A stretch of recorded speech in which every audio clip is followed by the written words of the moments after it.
And once you've got a material, it presumably then needs forming into the right shape and testing it in a whole different way to just testing the material on its own. Does that introduce new hurdles, new problems? Absolutely, and it's a key area and really the most important part of the materials organisation within the company, because the material behaviour in component form can actually be impossible to predict from specimen behaviour.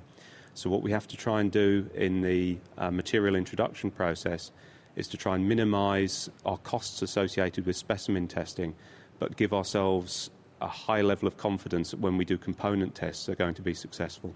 Presumably also all of the ways of tooling, all of the actual manufacture techniques also need to fit with the properties of the material. Absolutely, and you find with quite a lot of materials we have to actually use tailored manufacturing routes, and there can be as much work associated with coming up with optimised manufacturing methods as there can be with the alloy design itself. So once you actually have something, it's gone through all of your tests, what's the process then to make sure it gets into the next generation of engine?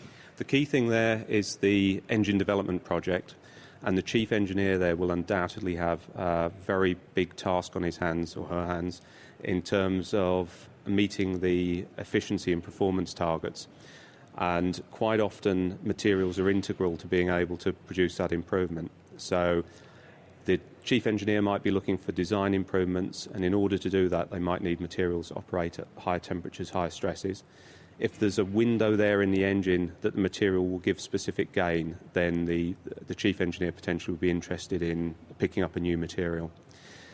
What then happens is that the engine development program would actually use components made of the new material, and through the development program they'll be subject to loads and temperatures that are well outside anything the material would normally see in commercial operation.